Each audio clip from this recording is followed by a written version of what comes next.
I am calling an intervention on myself because this is like the third or fourth book haul. I think it's the fourth book haul that I've done in 2021, and that's ridiculous. It's ridiculous. My bank account is crying. I am on the edge of bankruptcy, so please, this is a cry for help. This is not a yes queen, you got books. No, somebody stop me. I don't really know where to go from here. Just, I bought books I shouldn't have. I will show you those books, and I'm speaking into existence now. I'm not going to have any more to show you for like at least 3 months. Like, please, please, please, whoever is listening, keep me in check. Looking at the little pile, there are ones that I feel bad about and then ones that I feel less bad about. So I don't know if I should start with the ones that are just my fault and then work my way up to the ones that are less my fault, or just get the ones that aren't my fault out of the way.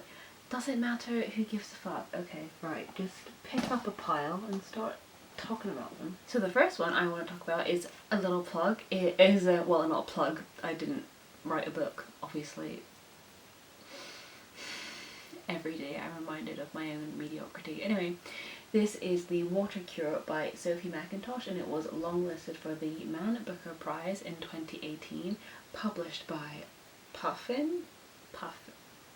That's not Puffin, that's Penguin. But anyway, the reason I said it was a plug is because this is the July book for our Briar Rose book club, which is very, very exciting, and I'll put up a little graphic here of what the next 3 months of Briar Rose book club is going to look like.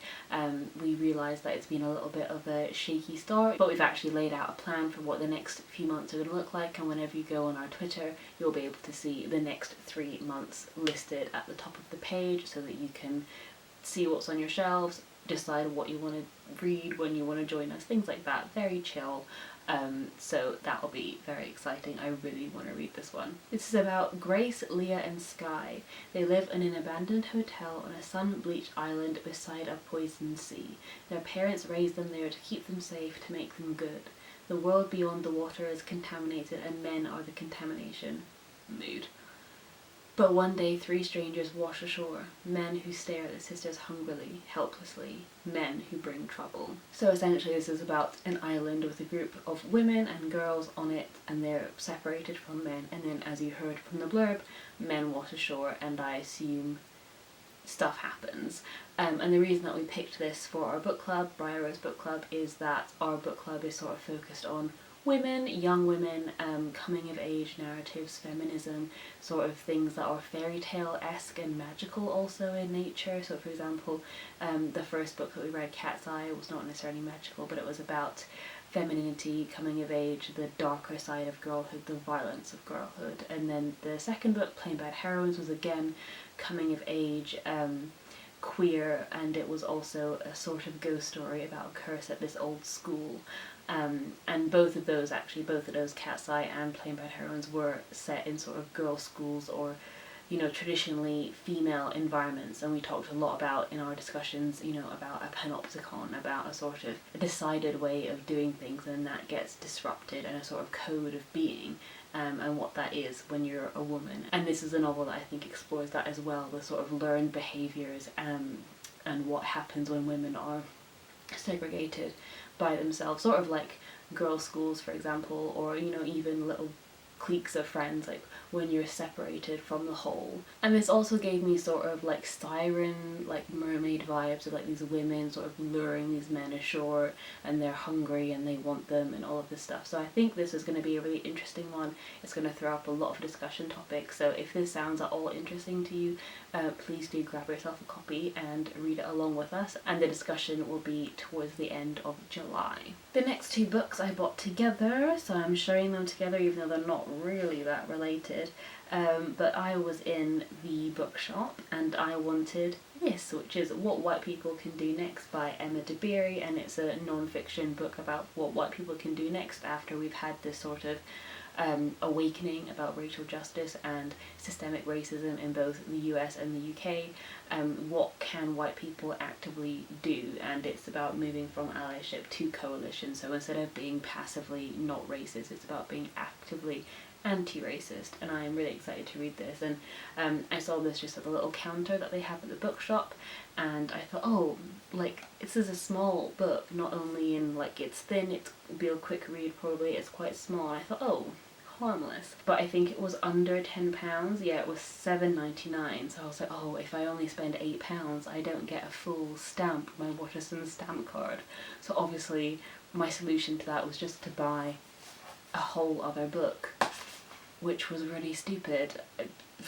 But the book that I did end up buying was The World's Wife by Carol Ann Duffy, which is silly because I've already read a lot of these poems, but it's fine. This is a really famous collection by Carol Ann Duffy, who's obviously a very famous poet, and she was a poet laureate for a number of years.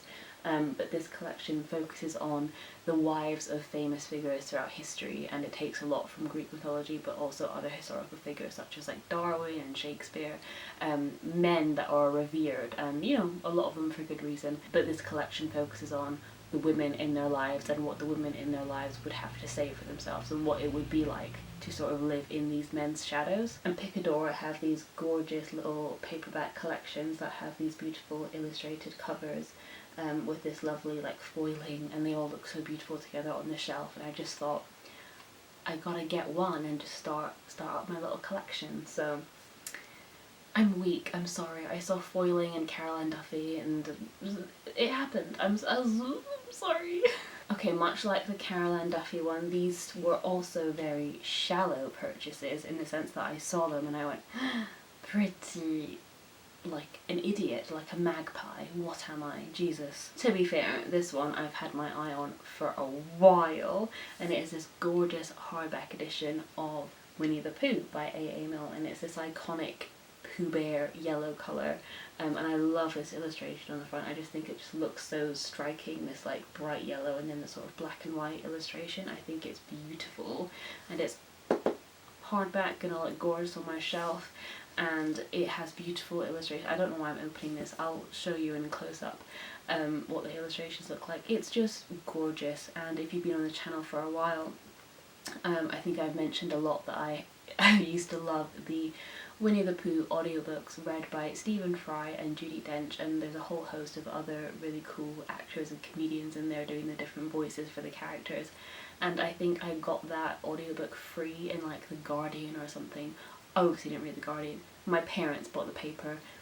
Free Winnie the Pooh audiobook came with it when I was a child, and I would just listen to it for hours and hours, and I still do. I have it now on Audible. I used a credit to buy it, and that just helps me when I can't sleep because the stories are just so comforting and they're read so well. And it just occurred to me when this new edition came out that I don't have a hard physical copy of Winnie the Pooh, and I would love to have one, especially one as gorgeous as this. And they also have, I think there's like 4 or 5 follow-on books, which are obviously more Winnie the Pooh stories, but they're all in different colours, and they just look amazing together on the shelf. So I thought, again, let's just start my little collection. And that's bad because that gives me an excuse now when I'm in the bookshop to be like, well, I got the first one, so I might as well go. It's a slippery slope, it's a slippery slope. And here is another shallow one that I'm going to have to show you in close-up because she took my breath away, she really did. It is this gorgeous big hardback edition of Emma by Jane Austen. Now, you have probably heard me say that I am not a classics gal and I'm not a period piece gal. Both of which are true, so why did I buy a fancy edition of Emma? It is a very good question. I will not blame you for asking me that question. I raise you, look at it. It's this gorgeous pink and then this sort of mint green like paper cut, like it must have been laser cut or something. It just looks stunning, and on the inside is stunning, and it came with like a beautiful laser cut bookmark as well, and just the pages are beautiful, and it's pink, and this sort of mint green coral pink aesthetic really reminded me of like some of the colour schemes that they used in the 2020 film of Emma, which I adored, directed by Autumn de Wilde and starring Anya Taylor-Joy. I'm not a period piece gal, and I fell in love with that film. It just is so gorgeous, and I feel like out of all of the period piece sort of epics like Pride and Prejudice or Jane Eyre, Emma is the one I'm most likely to love, because Emma isn't a sort of passive feminine character who just waits around to get married, and I know a lot of them aren't. I know I'm sort of generalising a little bit, but I can get frustrated with some classics or some period pieces where the women do feel a bit passive to me, and I just can't with the sort of like okayed sexism. I know that was how it was back then, but it just pisses me off, and that's probably why I can never get into it. But Emma is the one in this book who's pulling all the strings. She's mischievous, and she's naughty, and she's silly, and she's mean, and I just can vibe with that a lot more than someone who's passive. So I think out of all the classics, this is the one I'm going to have the most fun with, and therefore I could justify this purchase. And also I just think it's stunning, and I think it's shallow, but it is a lot easier, and I am pulled in more to a book when it looks like this than if it's just like a kind of dusty old classic with small font and yellow pages. I'm shallow, I'm sorry, it's just so beautiful. And now we've moved on to the books that were not my fault, so yay. And the next book I have that I'm very excited about is One Last Stop by Casey McQuiston, and I don't think I have to do any sort of intro on this book. It is by Casey McQuiston, who wrote Red, White and Royal Blue, which, as you should know by now, is one of BookTube's darlings, one of BookTok's favourites, if you will. It just went viral basically for how fun and lovely and wholesome it was, and this is Casey McQuiston's second novel, and it is another romance, this time a sapphic romance. It is lesbians, and it is, wait, is it lesbians or is one of them bi? I'm not sure, but if one of them's bi, I didn't mean to buy a raise. I just don't know yet, but I will let you know. All I know is that it's sapphic, a romance between two women. It takes place on the subway in New York. You know how much I love New York.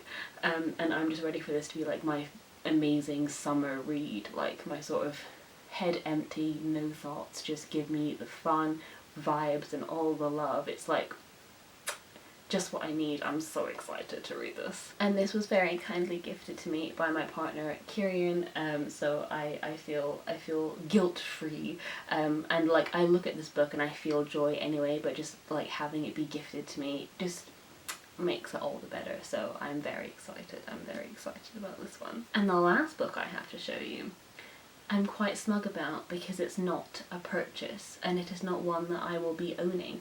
You'll see. That was a very stupid preamble to just say I got it from the fucking library.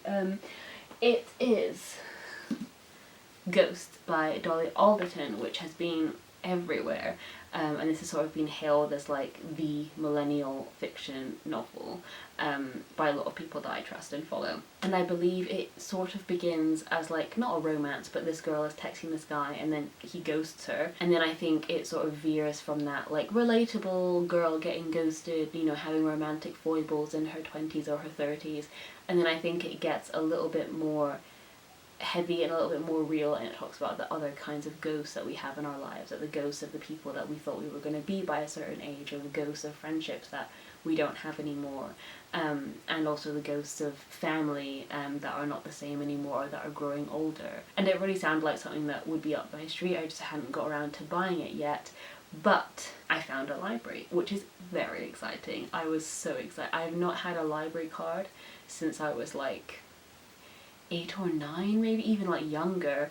I used to go into the library and just sit and read Jackie Wilson books all day, but somewhere along the line I got out of the habit of going to the library. I don't know how it happened. I'm really sad that it did happen, but I found my way back, and that's the important thing. Also for my bank account is rejoicing. Can you hear her? She's throwing a party over there, because hopefully instead of buying beautiful new hardbacks, I can just get them from the library. And obviously if I really, really love a book, I can probably just buy it for myself, but I got into this habit of just, as you can see, buying beautiful hardbacks and then reading them and not loving them as much as I thought I would, and then I'm sort of stuffed.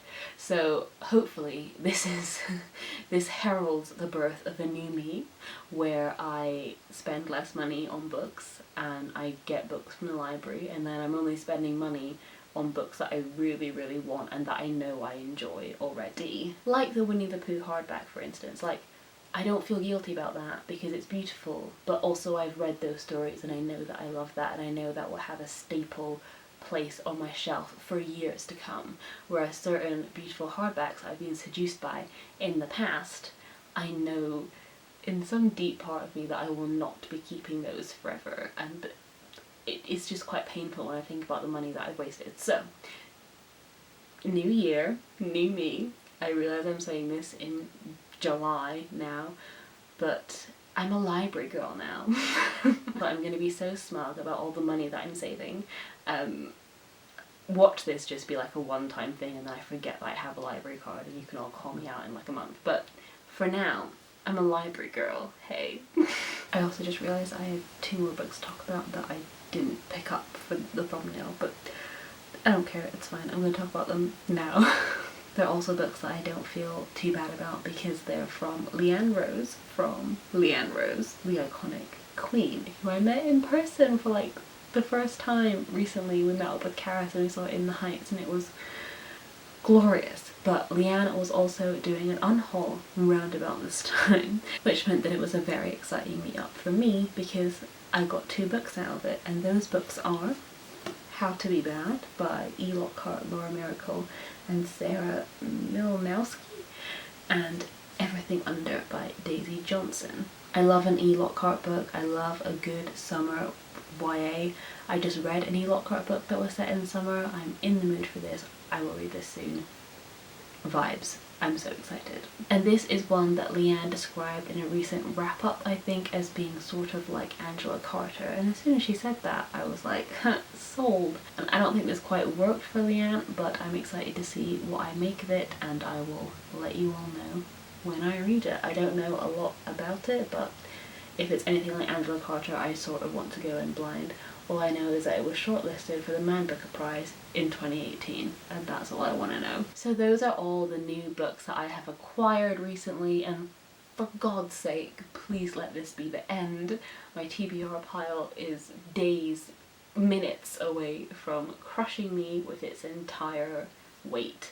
So I really cannot be buying any more books. Also, I'm super broke, like, please don't let this happen again. Hold me to account, but also, out of the books that I've showed, tell me what you've read and what I should start with. Thank you so much for sticking with me, if you did, till the end of this chaotic book haul where I was just like hitting myself over the head for spending money. But yeah, thank you so much for making it to the end. I appreciate you. Please leave me a comment. I would like that because YouTube Studio keeps telling me that every video I make recently is shit and is 10 out of 10. So, not 10 out of 10 in like a, you did great, 10 out of 10, A+, as in like, this video is ranked number 10 out of 10 of the most popular videos that you've made recently. So like, at the bottom. So, if you didn't think this video was trash, leave me a comment, leave me a like, let me know, because YouTube is coming for my self-esteem and I'm not happy about it. So thank you so much for watching, and I will see you soon with another video soon. Bye.